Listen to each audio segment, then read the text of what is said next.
Muy buen día. Vamos a hablar hoy sobre las glándulas salivales y la glándula pancreática o páncreas. Vamos a comenzar con las glándulas salivales.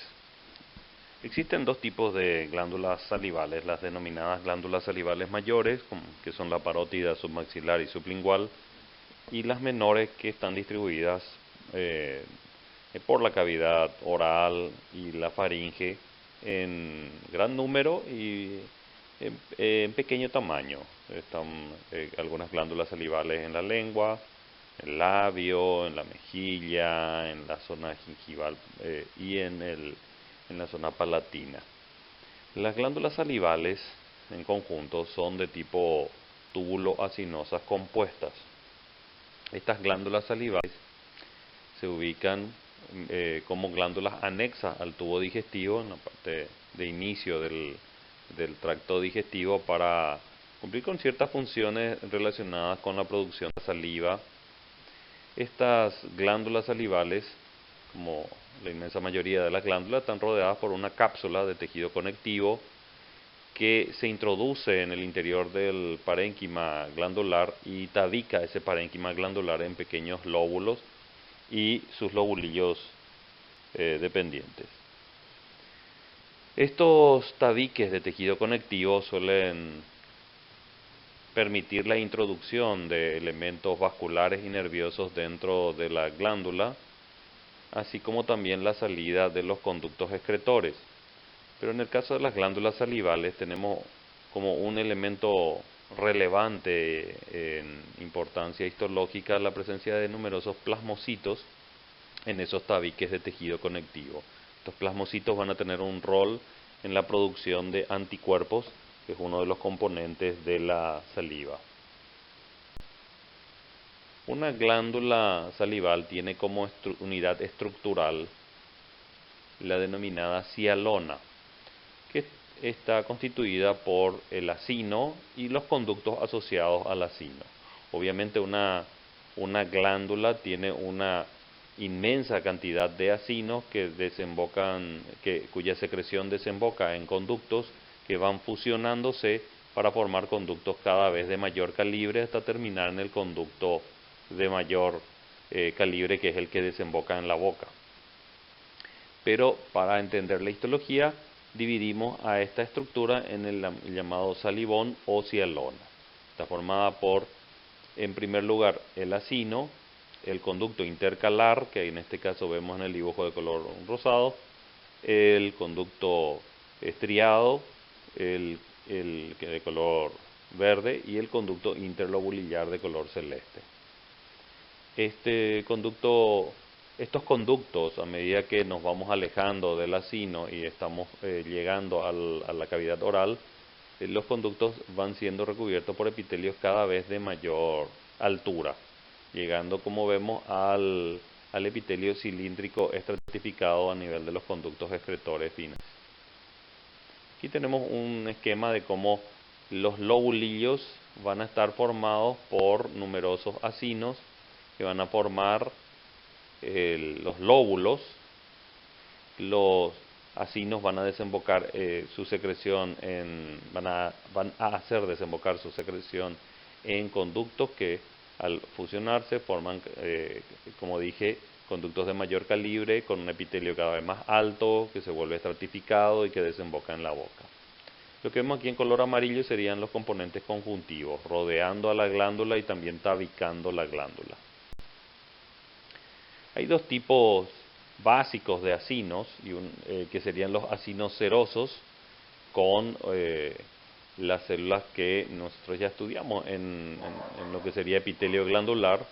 Acinos serosos son células que tienen una función de secreción de tipo proteica, más que nada. Entonces las células tienen un núcleo redondeado, con cromatina dispersa, con abundante retículo endoplásmico rugoso, lo cual le da una coloración basófila en la zona basal de la célula, y ese retículo endoplásmico se encarga de generar proteínas para ser secretadas, que son empaquetadas en el Golgi en pequeñas vesículas, las cuales, por tener un componente proteico, se colorean de color eosinófilo. Entonces, con una buena tinción y con un poco de suerte, una célula acinar serosa va a tener una zona basal azulada y apical eosinófila. O sea, basófilo en la base, eosinófilo en la zona apical. Para comprender esto, tenemos que recordar que la zona basal va a tener el retículo endoplásmico y la zona apical va a tener las vesículas secretoras cargadas de proteínas. Estas células tienen una forma piramidal, están interpuestas con otras células al lado, entonces se comprende esa célula piramidal donde la zona apical, la cúspide, va a estar en relación con el espacio donde la luz del acino, donde la secreción se va a derramar para ir luego al conducto intercalar. Las células de los acinos mucosos son células que tienen una forma también piramidal, pero el núcleo ya no es redondo, es un núcleo que está aplastado en la zona basal. El núcleo está rebatido por la gran cantidad de vesículas cargadas por mucopolisacáridos, lo cual por su riqueza en carbohidratos hace que no se pueda teñir bien con hematoxilina y eosina o con las tinciones de rutina, y hace que estas células sean vistas de un color con una tonalidad blanquecina, un aspecto como de célula no teñida en la microscopía con tinciones de rutina. Entonces, por la riqueza en azúcares que, como dije, no se tiñen. Ahora, hay una versión de estos dos acinos que es el acino mixto. El acino mixto realmente es una combinación de acino seroso y mucoso, donde algunas células son serosas, algunas células son mucosas y están en forma intercalada. Podemos ver allí en este dibujo el acino seroso a la izquierda está cortado, se ven las células piramidales, una tinción un poco intensa, se ve el color basófilo en la base. En el extremo inferior derecho vemos un acino mucoso, los núcleos periféricos, coloración más clara. A la izquierda de ese acino mucoso vemos el conducto intercalar con un epitelio muy bajo. A la izquierda de eso el conducto salival o estriado que vamos a estudiar enseguida, con las estriaciones en la zona basal. Y dominando el gráfico podemos ver a los acinos, las luces que están interpuestas entre los acinos o dentro de los acinos, y luego los conductos intercalares conduciendo esa secreción hasta el conducto más grande, que es el conducto salival. Podemos ver una semiluna de von Ebner o semiluna serosa en uno de los extremos, a la derecha. Y aquí en otro esquema, en otro dibujo, podemos ver cómo hay un acino de tipo mixto con células mucosas en gran cantidad, con las burbujas, o con un aspecto de burbujas en su interior, pero son las vesículas cargadas de mucopolisacáridos. Y a la izquierda podemos ver una media luna serosa, un término que se refiere a un casquete en forma de media luna de células serosas que se ubican como si fuese una caperuza en el acino mucoso. Por fuera del acino, de las células epiteliales, podemos ver células mioepiteliales, que son unas células con forma de pulpo o de mano, aplastadas y que están por dentro de la lámina basal de estos acinos y que tienen una función de exprimir los acinos para enviar el contenido de sus luces en forma rápida a la cavidad oral cuando son estimuladas por las vías nerviosas que justamente vemos en el extremo inferior izquierdo. Ese nervio que vemos allí lo que va a hacer es estimular las células mioepiteliales que se van a contraer y que van a exprimir como pues una mano exprimiendo una naranja, van a lanzar la secreción. Notemos que esto, que es por ejemplo algo que ocurre en forma autonómica cuando uno observa un alimento apetitoso, huele comida y la boca se humedece, o cuando pone un caramelo o cualquier otro elemento que pueda despertar la salivación. Esto ocurre porque el nervio, o en este caso esta terminación nerviosa, estimula las células mioepiteliales y lo que hace es lanzar el contenido de las luces de los acinos hacia la boca. No es que aumenta la secreción. Pero realmente estas medialunas cerosas son producto de la fijación que hacemos. Como se puede ver a la izquierda, si se hace una fijación rápida por congelamiento, las células cerosas y mucosas están intercaladas. Pero si se hace la fijación tradicional con el formol y todos los demás elementos químicos, las células cerosas se escurren de entre las células mucosas y forman la denominada medialuna cerosa. De allí el origen histológico de la imagen que nosotros identificamos como acino mixto, ese acino mucoso con una medialuna cerosa.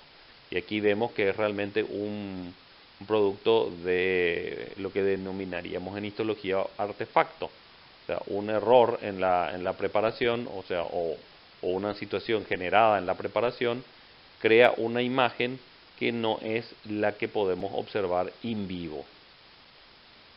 De todas formas, se mantiene ese término de acino mixto y de medialuna cerosa para referirnos a estas estructuras. Las células mioepiteliales son las células que mencionamos relacionadas con la contracción del acino y que se ve a esta célula como una célula con forma de pulpo, mano, con múltiples prolongaciones, una célula aplanada. Dijimos que se ubicaba entre la célula epitelial y la lámina basal, porque si se ubicara fuera de la lámina basal, entonces no podría exprimir al acino. Aquí podemos ver una imagen de esa célula mioepitelial con un aspecto de telaraña envolviendo al acino.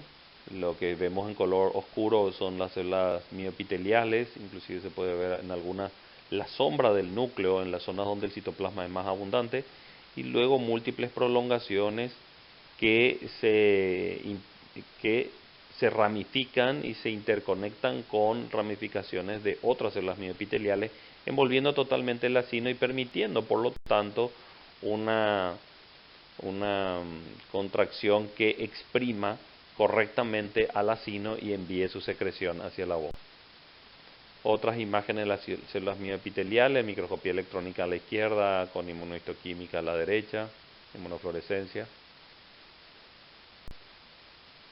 Aquí podemos ver la imagen microscópica y voy a señalar la zona donde podemos encontrar, o sea, el grosor de la célula mioepitelial. Va de aquí hasta aquí.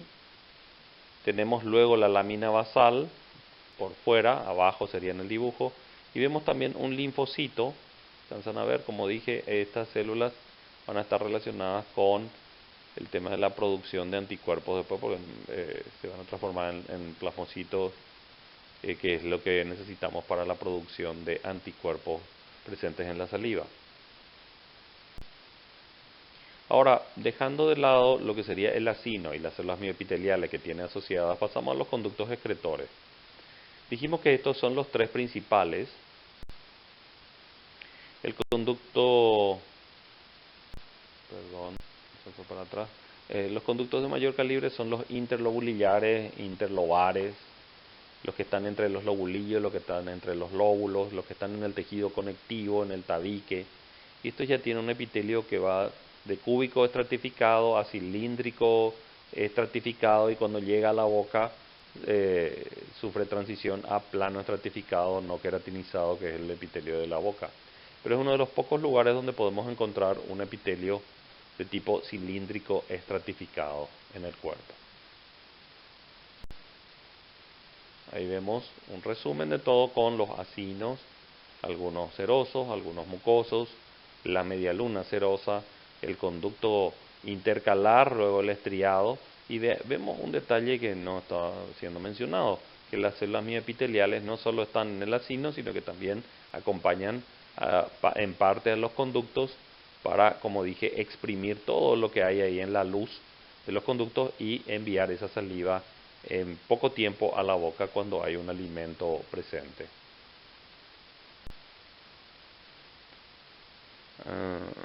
cualquier alimento presente o cualquier cosa presente en la boca va a generar salivación. Incluso en fisiología ustedes van a estudiar que si introducimos una bolita de vidrio en la boca sin que tenga ningún sabor, va a generar salivación y va a producir más salivación una bolita lisa que una rugosa o de forma irregular. Realmente el murciélago estaba ahí porque normalmente a esta altura de la clase ya se duermen y entonces les dije, bueno, voy a escuchar, voy a caerles encima. Pero no son clases presenciales, tenemos que adaptarnos y ahora pasar a hablar de las glándulas específicas. La glándula más llamativa, la más grande, la más significativa entre las glándulas salivales es la parótida, una glándula que se ubica a ambos lados de la cara a nivel más o menos de la articulación temporomaxilar.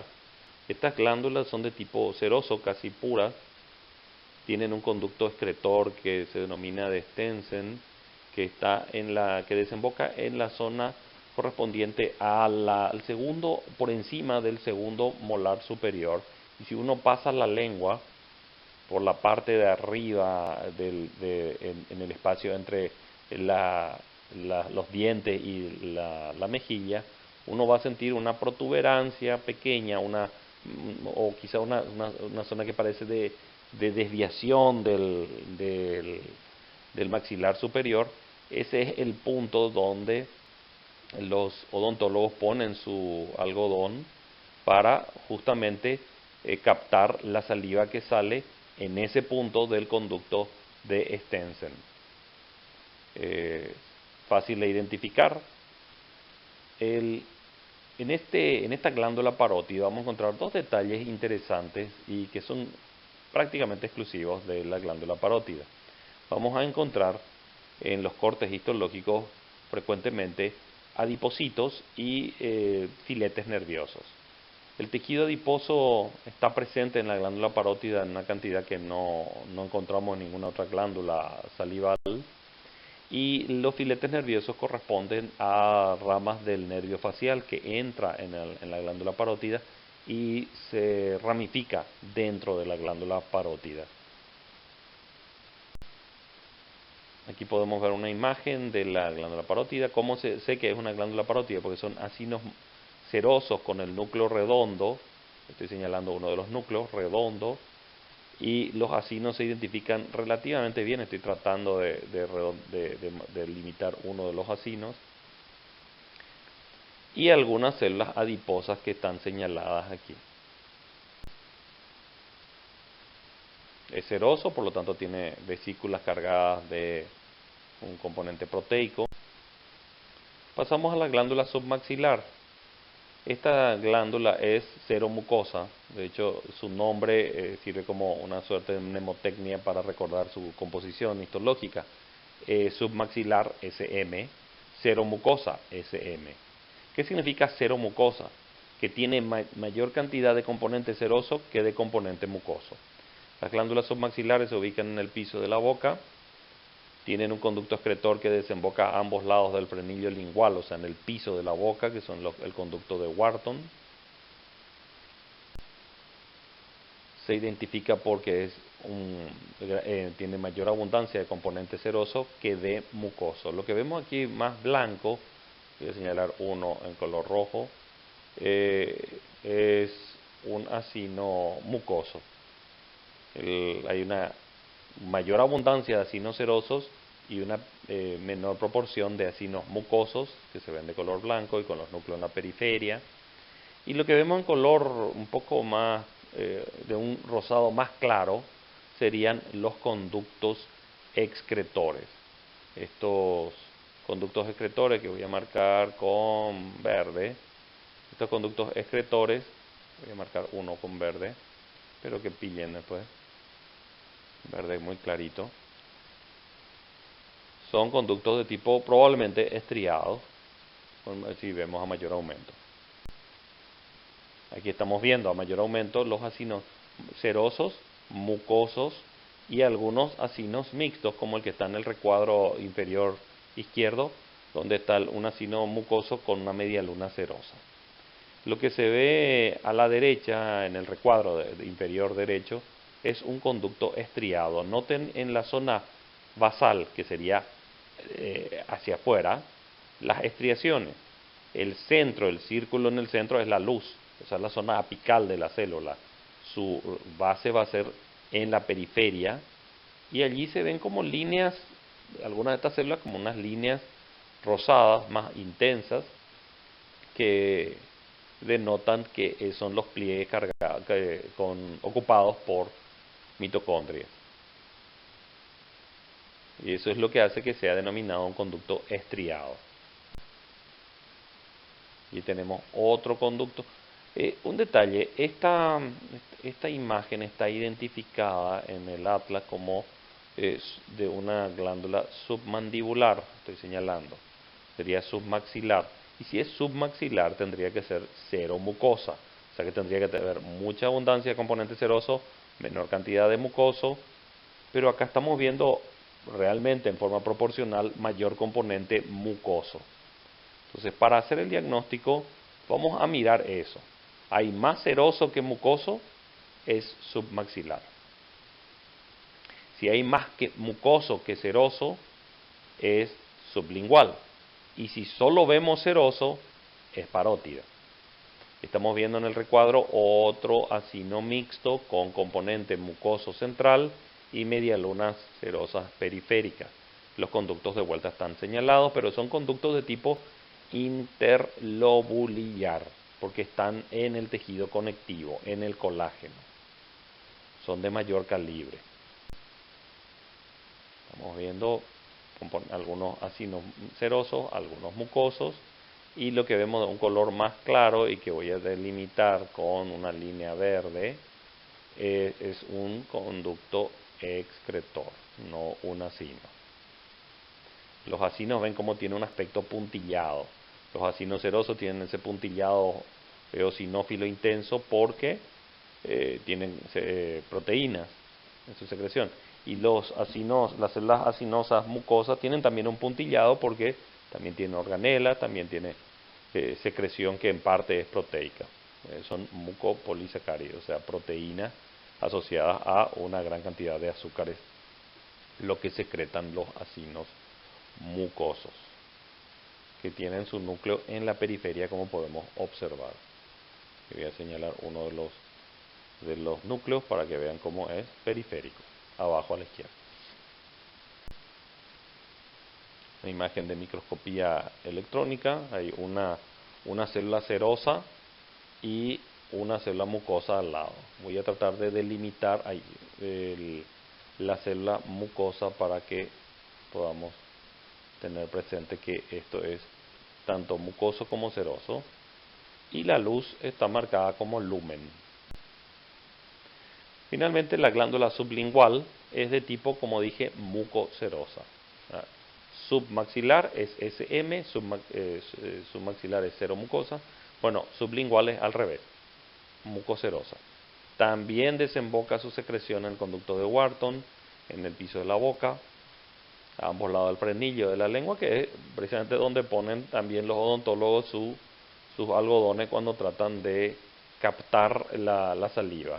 Entonces, si un odontólogo donde pone en la salida de las parótidas, a ambos lados, arriba, pone a ambos lados del frenillo de la lengua, o sea, tratando de captar la secreción de la sublingual y submaxilar, y pone quizás en algún punto de declive de la boca para captar la saliva que se derrama y que se acumula en el punto de declive. Pero lo que busca es, en principio, la salida de los conductos excretores de las glándulas salivales.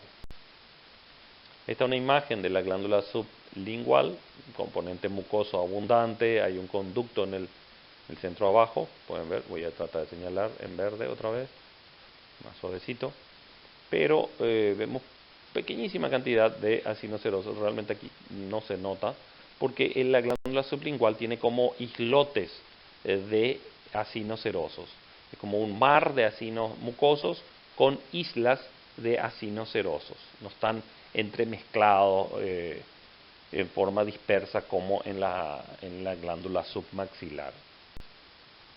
Algo que no menciona el libro, pero que pueden identificar en las láminas luego.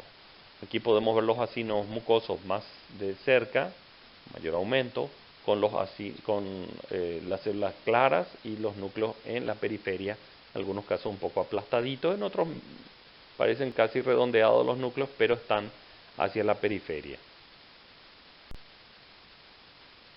Aquí se ve un acino mixto, la cabeza de flecha señala una media luna serosa y el resto son células mucosas. Noten que el centro, la luz, que voy a poner aquí un pequeño circulito verde en la luz, noten que la luz no está recubierta por otro epitelio. Las células mucosas derrama directamente en esa luz del acino su secreción, y de ahí la saliva es conducida al intercalar, al estriado y a los demás conductos interlobulillar, interlobar, conducto excretor principal, boca. Otra imagen de acinos mixtos, componente mucoso abundante, pero también se ve un componente seroso marcado por letra S en la parte de arriba, para identificar cómo es una media luna serosa. Los núcleos más grandes y redondeados, mientras que en el seroso, mientras que en el mucoso el núcleo es más aplastado, periférico y con la cromatina más condensada. El seroso tiene la cromatina más dispersa, como se puede ver en varias de las células serosas que están aquí, que se ve como tiene un nucleolo y la cromatina más clara y dispersa en la periferia, lo cual indica que está sintetizando ARN, o sea que está sintetizando proteína. Microscopía electrónica de lo mismo, células serosas y mucosas. Mismo aquí hay células mucosas y serosas. Las serosas van a ser las que tienen las vesículas oscuras y las mucosas las que tienen las vesículas claras. Están entremezclados, así como se sabe que toda la media luna serosa es un artefacto. Y esto es para descubrir cómo lo que mencionamos de distribución diferente del conducto estriado y del conducto intercalar depende del tipo de glándula. Por ejemplo, aquí podemos ver que la sublingual tiene una relación mucoso-serosa muy grande en comparación con la submaxilar. La submaxilar tiene un componente seroso y un componente mucoso que es una quinta parte aproximadamente, mientras que la sublingual, el componente seroso de ese mar mucoso es una décima parte probablemente. También podemos ver cómo el conducto estriado es más corto en el sublingual y es más largo en el submaxilar.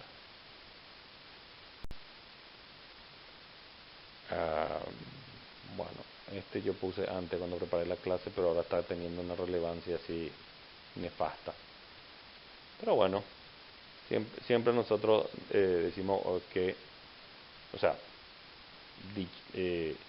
muchos políticos están diciendo no se veía venir esta pandemia, no se veía venir una plaga, no se veía venir una peste, y realmente en todas las facultades de ciencias de la salud, en todas las carreras de ciencias de la salud, siempre advertimos que la próxima gripe española está a la vuelta de la esquina. Cada año puede venir la próxima pandemia fatal y malosa. Me causa gracia. La inocencia de muchos gobernantes que creen que esto nadie lo veía venir en el horizonte. Todos nosotros tenemos que estar siempre preparados para ese tipo de eventualidades, e incluso para una próxima epidemia que pueda ser más seria. Incluso la gripe española llegó a matar a entre 50 y 100 millones de personas, por ejemplo, luego del final de la Primera Guerra Mundial. Perdón. Bueno, pasando a temas más interesantes, la saliva tiene una producción de entre 1000 a 1500 mililitros diarios. propósito principal de la saliva es hacer que los alimentos sean humedecidos de tal forma que puedan ser deglutidos y puedan transitar por el esófago para llegar al estómago. El alimento va pasando por estadios de mayor humidificación en el tubo digestivo hasta volverse una pasta y luego una suerte de líquido espeso como un yogur, donde la digestión ocurre gracias a las enzimas y la absorción ocurre gracias al epitelio intestinal. Entonces, la saliva, su función primordial es humedecer alimentos. Las funciones secundarias van a ser la de digerir a carbohidratos, porque, algo que no mencioné todavía, la saliva está constituida en parte por enzimas. Parte de la secreción de los ácidos serosos son enzimas digestivas de tipo amilasa salival. También la saliva tiene un componente bactericida que son las lisosimas, descubiertas por Fleming en la saliva y en las lágrimas, que es una enzima bactericida. También la saliva tiene inmunoglobulina, o sea, anticuerpos producidos por esas células que mencionamos, los plasmocitos, que son derivados de los linfocitos. También tiene ciertas sales, pero lo interesante es que como por un lado digiere los carbohidratos, ya la digestión, la ruptura de carbohidratos de moléculas grandes a moléculas más pequeñas, ya comienza a ocurrir en la boca. La digestión no comienza en el estómago, no comienza en el esófago, comienza ya en la boca con esto. La humidificación de los alimentos permite el arrastre de microorganismos que están presentes en la boca constantemente. Pero además, para eliminar a esos microorganismos es que tenemos la lisosima y las inmunoglobulinas. Además de que muchos linfocitos terminan cayendo en la saliva y forman parte de la saliva. La ausencia de esos elementos protectores va a generar lo que llamamos una caries, cuando las bacterias quedan atrapadas en algún recoveco de los dientes y utilizan restos de alimentos como alimento. Esas bacterias generan ácidos orgánicos como producto de desecho, y esos ácidos orgánicos degradan el esmalte dentario, que no se puede regenerar. Es una estructura que ya está preformada en el cuerpo, y una vez que mueren los ameloblastos, ya no puede, la célula productora de esmalte, ya no puede volver a formarse. Entonces, en las caries, el esmalte es degradado por esto. Si nosotros tenemos una buena cantidad de saliva, producimos saliva, y esa saliva por arrastre lleva los restos de comida, lleva a las bacterias, bueno, las caries disminuyen en frecuencia. Si en cambio tenemos una persona sin saliva, va a tener caries por todos lados. Y hay gente sin saliva. Por ejemplo, en un síndrome, el síndrome de Sjögren se escribe, el cuerpo ataca en forma inmunológica, en forma autoinmune, el cuerpo ataca ciertas glándulas, y eso hace que la persona con este síndrome no tenga tantas lágrimas, no genere tanta saliva y tenga infecciones genitales a repetición por no poder generar secreción tampoco ahí. Entonces, el rol de la saliva es fundamental para la salud bucal, la higiene bucal y también para el procesamiento de los alimentos. Si ustedes alguna vez intentaron comer un coquito o una galletita criollita con la boca seca, se dan cuenta que el comer y el deglutir no es tan fácil en ausencia de saliva. Ahora pasamos a otra glándula, el páncreas. Tenemos allí en color amarillo identificado, lastimosamente no les puedo indicar, pero vemos el estómago cortado, vemos al intestino grueso cortado, al duodeno cortado también, para dejarnos ver a la glándula pancreática, que se acoda en la mesentérica y que tiene allí por encima lo que serían los componentes del ilio hepático, lo que vemos en verde, el conducto biliar, o sea, el colédoco. En la punta del páncreas podemos ver el vaso a la derecha. El páncreas es una glándula mixta, es retroperitoneal, tiene su cabeza, su cuello, su cola, no tiene cuerpo, irónicamente.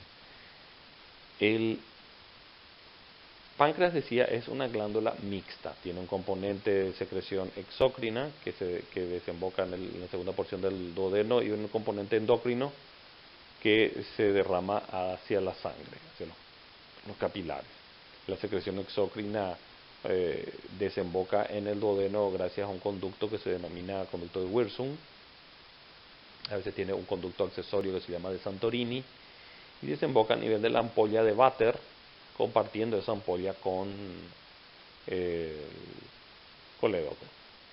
El páncreas tiene, como dijimos ya, como varias glándulas, tiene una cápsula fibrosa de tejido conjuntivo que envía tabique hacia el interior del parénquima pancreático, tabicándolo en lobulillos.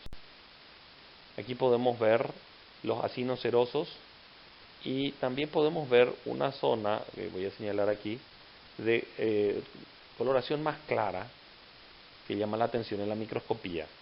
Los acinos serosos muy oscuros, no hay componente mucoso, es una glándula serosa pura en ese sentido, pero tienen unos componentes que estoy poniendo ahí en un círculo verde, que son los islotes de Langerhans, como si fuese un mar de acinos serosos, y tenemos pequeños islotes, pequeñas islas, que van a ser los islotes de Langerhans.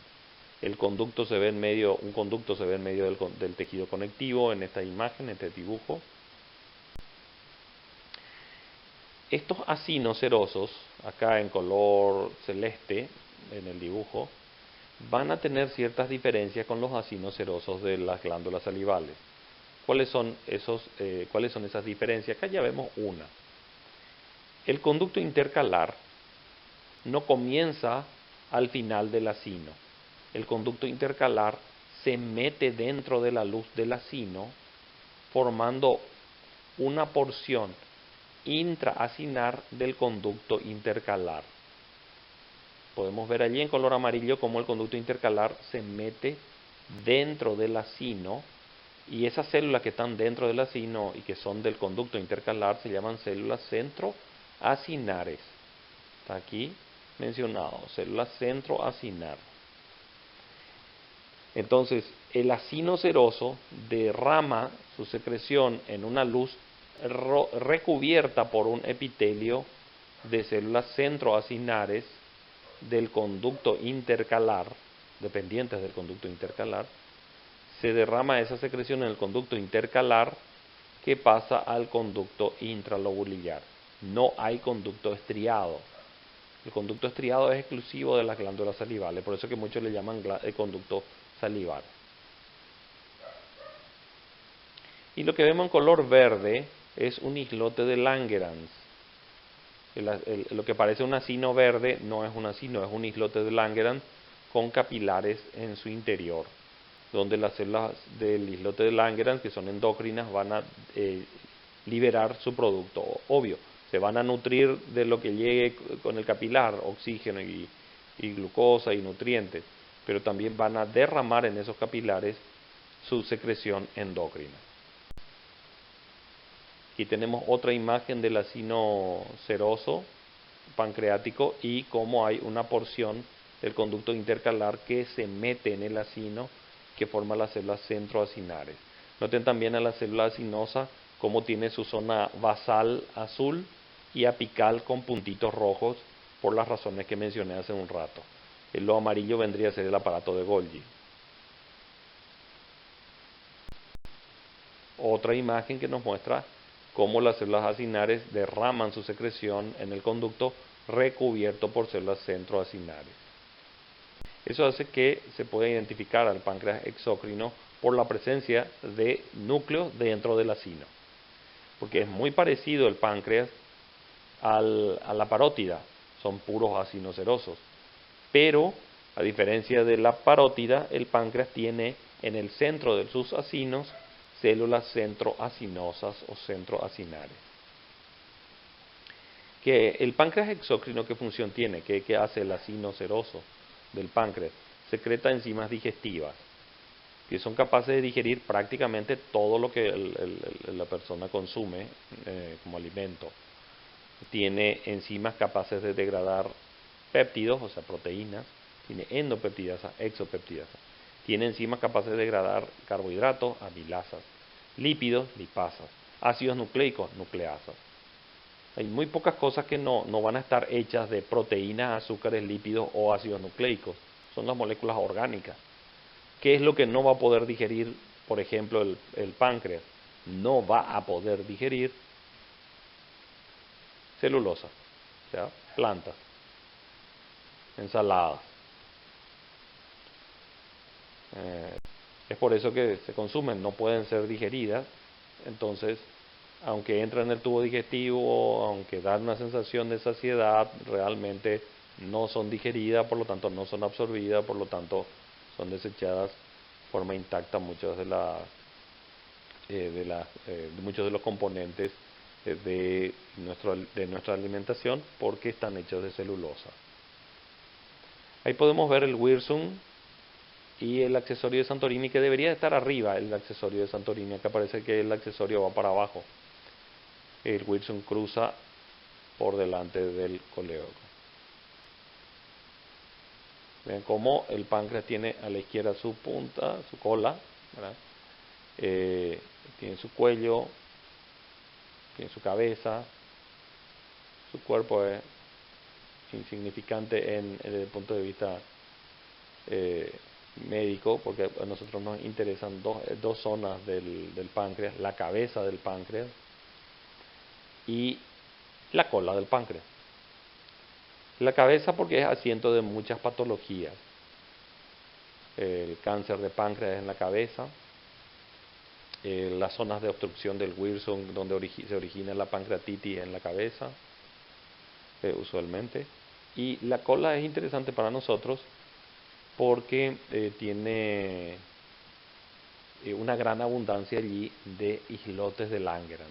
Los islotes de Langerhans se concentran a nivel de la cola del páncreas. Están en todo el páncreas, pero hay una mayor distribución a nivel de la cola.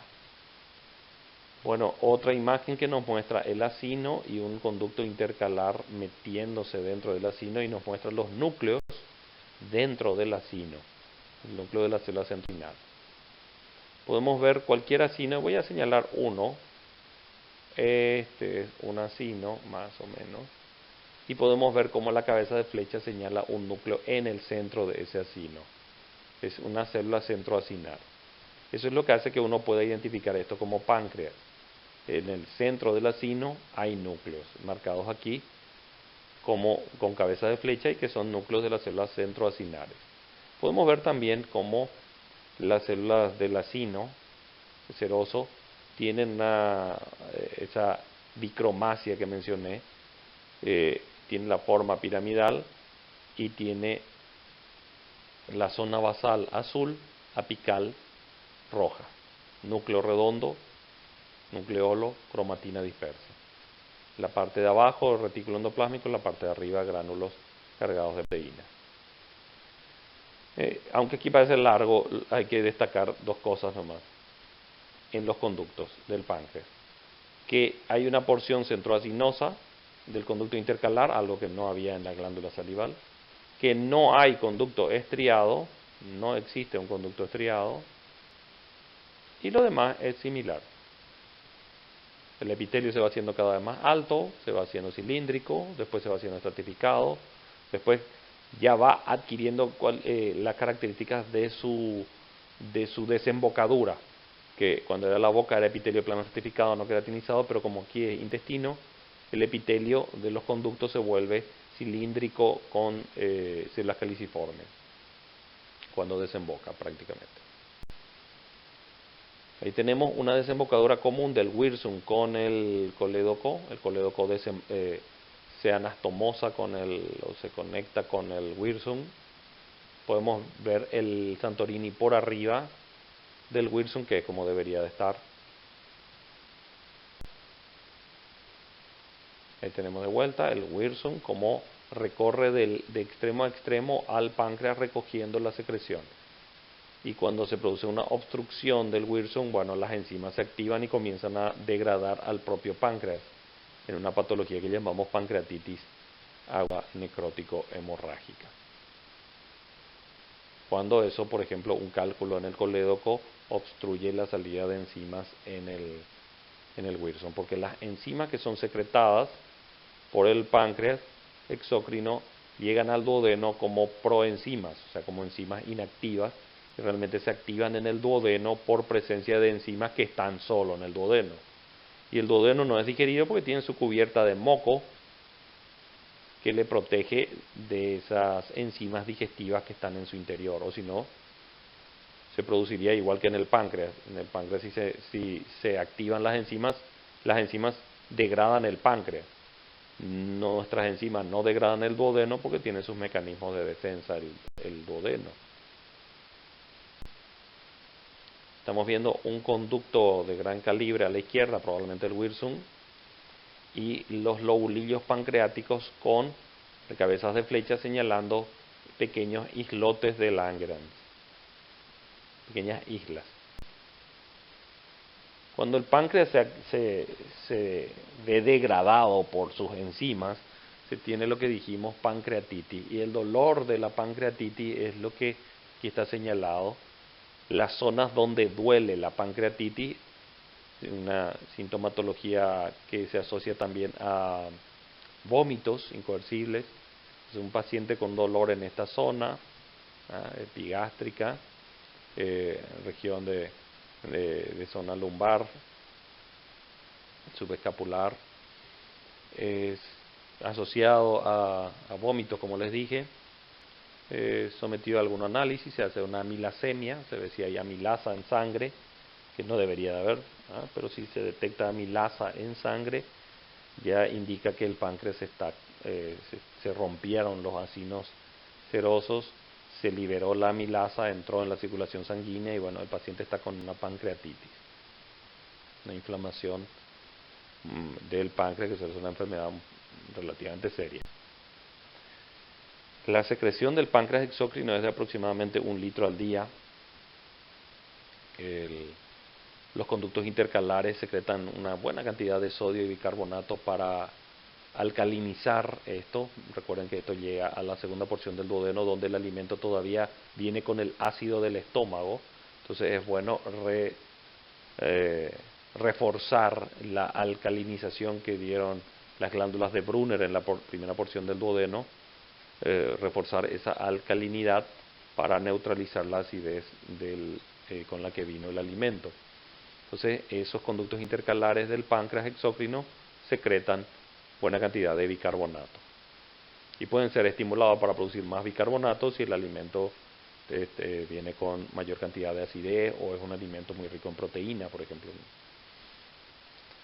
Es por eso que le decía, si se regula con hormonas, por ejemplo, secretina estimula la secreción de bicarbonato y la colecistoquinina estimula la secreción de proenzimas. Otra vez los acinos serosos, se notan bien las vesículas cargadas de secreción, microscopía electrónica, son gránulos de decimógeno en este caso porque son enzimas, como dijimos.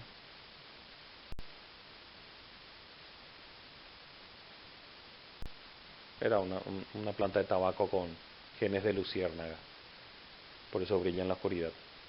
Pero pasemos al páncreas endocrino, no les quiero aturdir con eso. El páncreas endocrino está formado por esos islotes de Langerhans de distribución difusa. Son 1 a 2% nada más del volumen pancreático, sobre todo a nivel de la cola, como les dije. No es muy abundante y está formado por células muy claras, formando unos cordones interdigitados, formando una masa esférica, esponjosa, atravesada por numerosos capilares, donde las células van a derramar su secreción.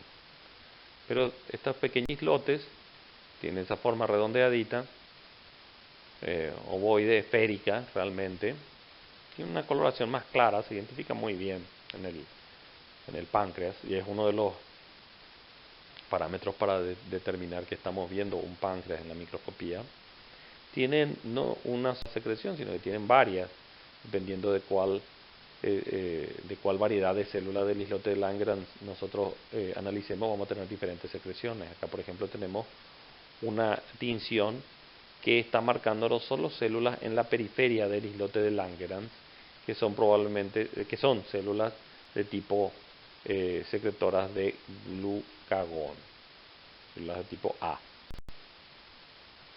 Tenemos las células de tipo B en la zona central y en la mayor parte del islote, y tenemos algunas células denominadas de tipo D, que están también aquí señaladas, que son centrales en el islote, pero menos abundantes. Ahí tenemos una célula de tipo D. ¿Qué es lo que son estas de A, B y D? Son las células de tipo alfa, beta y delta. Las células de tipo alfa son aproximadamente 20% de todas las células del islote de Langerhans y se ubican en la periferia, y su función es secretar glucagón. Las células de tipo beta son las más abundantes, irónicamente, porque tiene el término beta, no son las alfa. Las beta son las más abundantes, están en el centro del islote, prácticamente el 70% del islote de Langerhans está formado por estas células, y son las que secretan la hormona más importante de este islote, que como es un islote y como es el componente insular del páncreas, ínsula, islote, isla, entonces la hormona que producen este componente insular se le llamó insulina. El glucagón, vamos a ver porque que tiene una relación también con los glúcidos, y las células de tipo delta son el 10%, 5 a 10% del total de células insulares, son también periféricas y secretan somatostatina, que vamos a ver también como su nombre nos dice qué es lo que hace. No muy lindo dibujo, no muy linda definición. Muy lindo. Ahí está el islote de Langerhans. No se pueden distinguir alfa, beta y delta con la microscopía así, de tinción de rutina. Se ve con microscopía electrónica o con tinciones especiales o con inmunohistoquímica que vamos a poder distinguir alfa, beta o delta. Tenemos otra, no, si no se no tiene ninguna relación. Estas sí son alfa y beta.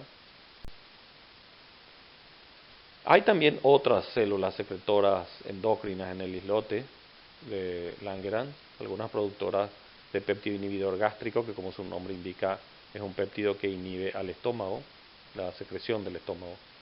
Colecistoquinina, la hormona adrenocorticotrópica, se produce, gastrina puede ser producida, y cuando la gastrina es una hormona que estimula la secreción por parte del estómago de su ácido y de su pepsina.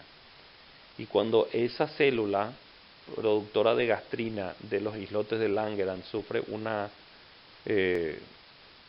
transformación neoplásica y tenés un tumor en el páncreas productor de gastrina, el paciente va a tener lo que llamamos un síndrome de Zollinger-Ellison, donde el paciente va a tener gastritis, va a tener hipersecreción de ácido, hipersecreción de pepsina. Y cuando uno mira el estómago, está enfermo, pero el estómago no es la causa de la enfermedad. La causa de la enfermedad es una hipersecreción hormonal por parte de un tumor benigno, casi siempre, productor de gastrina en el páncreas.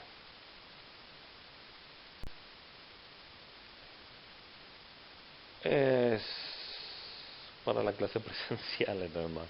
Pero hay una muy linda historia, creo que era de Harlan Ellison, en los premios Hugo, que son los premios anuales que dan los escritores de ciencia ficción a los mejores escritos de ciencia ficción. Y hay una interesante historia de alguien que se pierde en los islotes de Langerhans y navega entre los islotes de Langerhans. Es una historia muy, muy psicodélica, como es de la época bien psicodélica de los 73 a 75, si no me equivoco, el que navegaba entre los islotes de Langerhans era el doctor Frankenstein, y navegaba en los islotes de Langerhans de su propio páncreas para encontrar allí escondido al monstruo de Frankenstein. Bueno, en fin, era muy psicodélico. Se escondió ahí por el monstruo de Frankenstein para que nunca lo encuentre. Se escondió dentro de del páncreas del doctor. Y el doctor hizo una versión de él que achicó y puso dentro de su páncreas para que... Bueno, ahí está la imagen de Paul Langerhans. 1847 a 1888 vamos a ver su rol en esto. Bueno, la función de las secreciones pancreáticas es algo de gran relevancia para nosotros que vamos a repetir hasta el hartazgo en diferentes asignaturas. La insulina, ¿qué hace? Lo que hace es que almacenemos glucosa, que tomemos la glucosa de la sangre y la guardemos o la usemos. Entonces actúa en el hígado, músculo estriado y tejido adiposo porque son lugares donde en el hígado y en el músculo estriado se almacena la glucosa en forma de glucagón, en forma de glucógeno. Y en el tejido adiposo para transformar esos azúcares para captar los azúcares y luego transformarlos en versiones lipídicas que van a implicar un menor volumen pero con mayor cantidad de energía potencial que el equivalente en azúcares. Dicho de otra forma, sabemos que en el tejido adiposo 1 gramo de grasa tiene la energía de aproximadamente 4 a 5 gramos de azúcares. Entonces es más conveniente desde el punto de vista de peso, de volumen, almacenar la energía en forma de lípidos en el tejido adiposo. Pero para poder usar rápido esos azúcares, los guardamos también en forma de glucógeno en el hígado y en el músculo estriado, porque el glucógeno es una forma rápida, es un polisacárido de glucosa muy ramificado, del cual podemos rápidamente desprender moléculas de glucosa y pasar a la sangre en caso de necesidad. Entonces la insulina que hace que disminuya el azúcar en la sangre, en la glucosa en sangre. La insulina lo que hace es actuar como un transportador que deja entrar, está la glucosa, ahí vemos la glucosa fuera de la célula, la célula tiene su membrana, no puede entrar la glucosa y en forma muy simplificada y obviamente no muy correcta, la insulina lo que hace es permitir que entre la glucosa a la célula para poder ser quemada esa glucosa como fuente de energía. Realmente lo que hace la insulina es un poco más complejo, que ustedes probablemente estudiaron en biología celular y molecular. Lo que hace es elevar la vesícula desde el interior del citoplasma, eleva los receptores de glucosa hasta la membrana plasmática de las células, permitiendo entonces la captación de glucosa. Tiene también su relación aquí con el páncreas la ilustración, pero hacemos a lo siguiente. La ausencia de cantidad suficiente de insulina produce lo que llamamos diabetes. Puede estar ausente, presente en pequeña cantidad, y eso ya genera la diabetes. La clásica es la diabetes mellitus. Mellitus es de miel porque genera una orina dulce, porque el paciente tiene hiperglucemia, su sangre tiene mucho azúcar, su orina también tiene mucho azúcar porque no consigue evitar la salida de la glucosa el riñón porque está saturado de glucosa el plasma. Ahí tenemos en inmunohistoquímica en verde, en el islote de Langerhans, las células productoras de insulina, las células beta, y las alfa están en rojo. Ahí está la imagen de la insulina, ¿verdad? Una proteína muy pequeña de 51 aminoácidos, fue la primera proteína aislada, secuenciada y sintetizada, ¿no? Sintetizada, por ahí tenemos Banting y Best, los dos científicos que desarrollaron, que aislaron, sintetizaron y posteriormente permitieron la comercialización de la insulina. con el perrito con el que hacían los experimentos, quitándole el páncreas, viendo si el páncreas, quitarle el páncreas le producía hiperglucemia.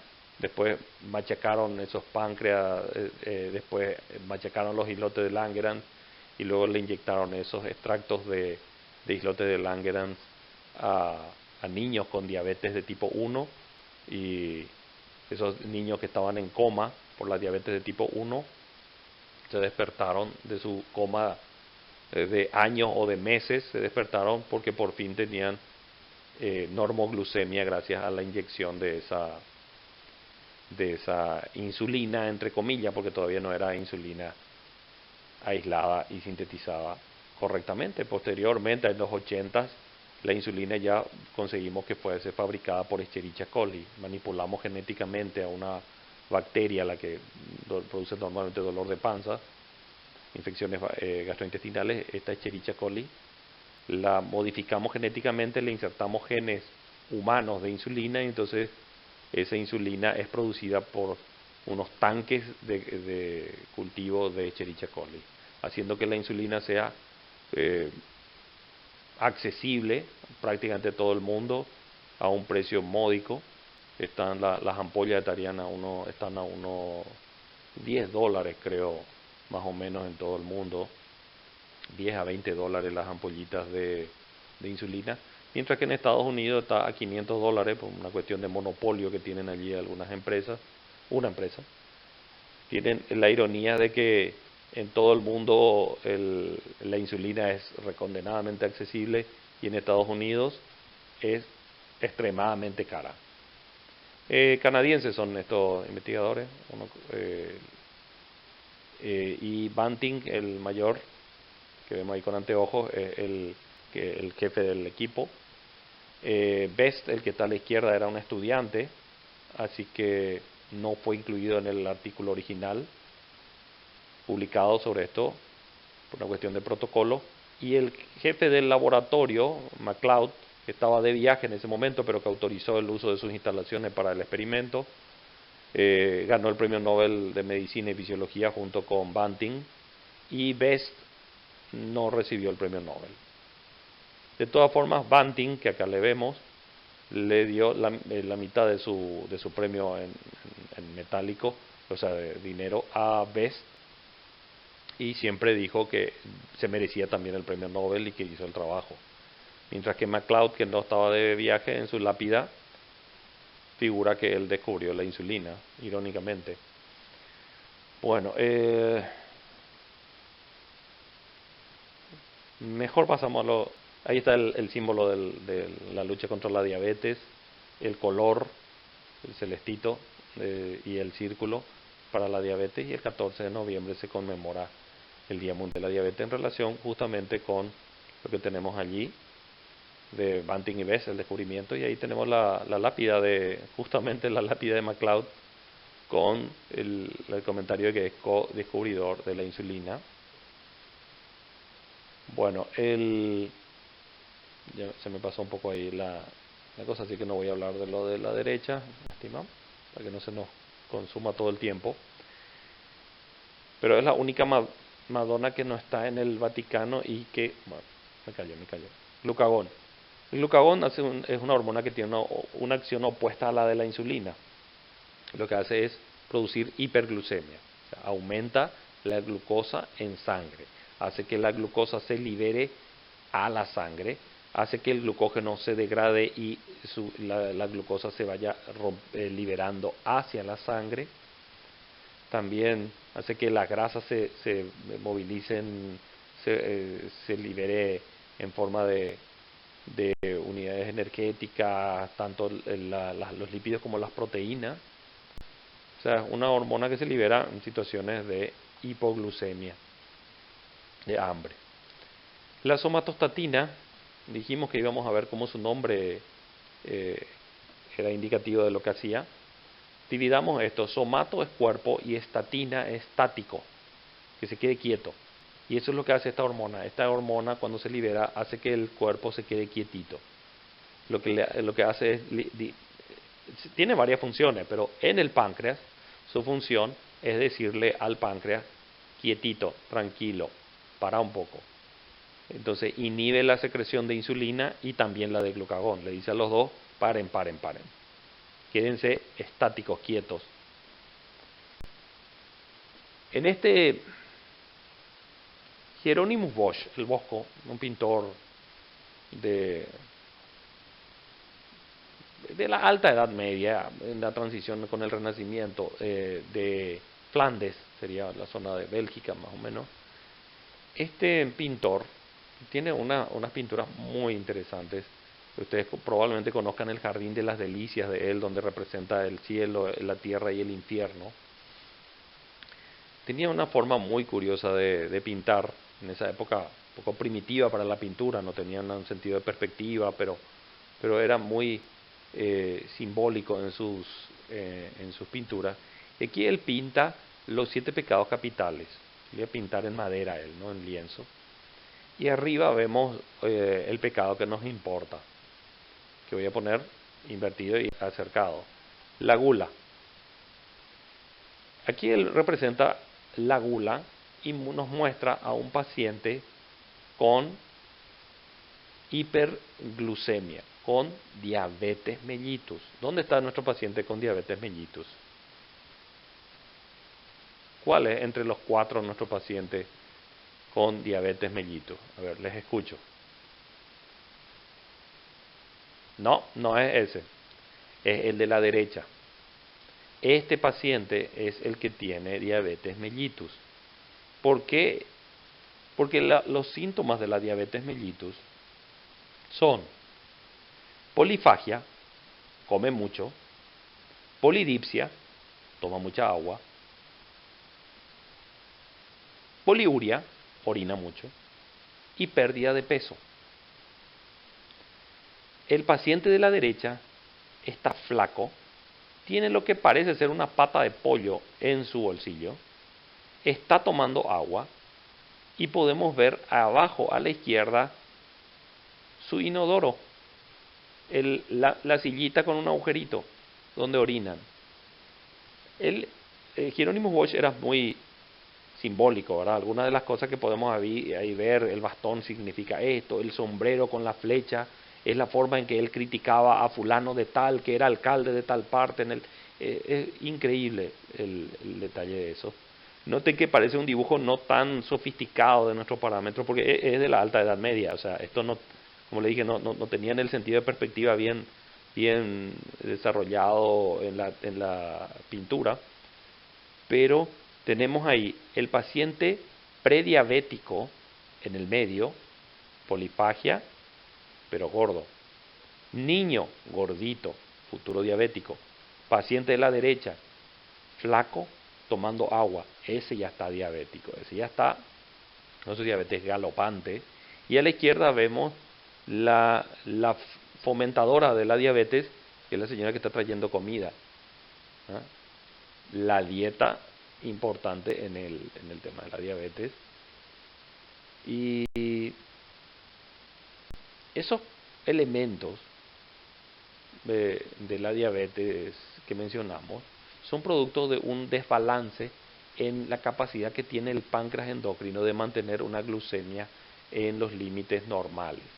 Si hay más de 70 miligramos por decilitro de glucosa en sangre, se libera insulina. Si hay menos, se libera glucagón. Entonces, con un disparo de insulina y glucagón así intermitente, el cuerpo se mantiene en más o menos 70 miligramos por decilitro de glucosa. Claro, todos los de hoy en día estamos por más orillando los 100 miligramos por decilitro de glucosa, y a partir de los 40, 50 ya comenzamos a desarrollar diabetes en buena parte de nuestra población. Pero se supone que comemos, se libera insulina. Pasan 6 horas, se libera glucagón. Comemos, se libera insulina. Y cada 6 horas más o menos comemos, ¿verdad? 6 de la mañana, 12 del mediodía, 6 de la tarde, cerca de las 12 de la noche y otra vez a las 6 de la mañana. O sea, tenemos más o menos el estándar de la gente tiene esas alimentaciones. Ahora, cuando uno está en ciencia de la salud, sabe que con suerte come una vez al día y rápido mientras está caminando. Bueno, Entonces, bueno, acá era donde tenía que decir desayuno, merienda, almuerzo, cena, ¿verdad? O sea, a medida que va el ciclo diario, entonces hay ciclos de liberación de glucagón, insulina, glucagón, insulina, glucagón, insulina, para mantener regulada la glucosa en sangre. Ahí tenemos otra vez a Langerhans, que es el que descubrió los islotes a los que le puso su nombre en el páncreas, en el siglo XVII. Pero es interesante cómo, creo que acá a la izquierda está, que en el siglo XIV Theophrastus von Bastus von Hohenheim, que más conocido como Paracelso, un médico que dijo, miren, vamos a ver, el paciente lo que tiene, el diabético, es un exceso de orina. Lo que quiere es orinar, orinar, orinar. ¿Y cuál es el órgano que hace orinar? Los riñones. Y cuando un órgano está caliente, funciona más. Cuando está frío, funciona menos. Entonces lo que ocurre con el paciente diabético es que su riñón está muy caliente. Y entonces él recomendaba enfriar los riñones. Es sorprendente cómo estos médicos antiguos, o estos profesionales de la salud antiguos, tenían un sentido de lógica, de razonamiento. Lo que no tenían era una metodología científica, que es lo que hizo que cambie brutalmente la forma en que avanzamos en las ciencias médicas y en la ciencia en general a partir del siglo XVII aproximadamente. Antes de eso a mí me da la impresión de que esto debería ser así y bueno, fue un avance. Primero era todo mágico religioso, después comenzaron a usar el sentido común y la lógica, y luego comenzamos a usar el método científico. Muy bien. Ahí tenemos una imagen de vuelta de un ciceroso. No sé qué tiene relación con nuestra clase, pero voy a decir que, bueno, a veces nace un niño así, con cola, y si notan, estos niños muchas veces se les extirpa la cola, ¿verdad? A no ser que sean de algunas religiones animistas, en Indonesia y eso se les deja la cola, pero en general, si nace alguien con colita le cortamos la cola. Pero hay que prestar mucha atención porque notarán que este niño, esta fotografía un poco antigua, además de cola, notarán que tiene las orejas grandes y puntiagudas, y se puede notar la presencia de un cuernito también en su frente, acá en el extremo superior izquierdo. Muchísimas gracias. Supongo que ya es la última diapositiva. No, hay otra. Bueno, es una cita de don Santiago Ramón y Cajal, recordando que nuestro estudio de las ciencias biomédicas, en el caso de ustedes, estudiantes, se da gracias a sus padres, en el caso de universidades privadas, gracias al pueblo paraguayo, en el caso de universidades públicas, pero a mí me encantó una cita de don Santiago Ramón y Cajal, famoso histólogo español, descubridor de la estructura del tejido nervioso, ganador del Premio Nobel de Medicina y Fisiología en 1906 junto con Camilo Golgi. Pero miren lo que dice: columbro al través de cada moneda recibida la faz curtida y sudorosa del campesino que en última instancia sufraga nuestros lujos académicos y científicos. Él decía, en cada lujo académico, en cada microscopio que yo utilizo, en cada cosa que en la universidad uno recibe, uno tiene que ver el sufrimiento o del campesino o de los padres o encargados que permitieron que uno pudiera darse el lujo de aprender ciencias de la salud. El sumum, la cúspide de lo que sería el constructo científico del ser humano. Y ahora sí, muchísimas gracias. Espero que mantengan esta idea para respetar y cuidar lo que se nos otorga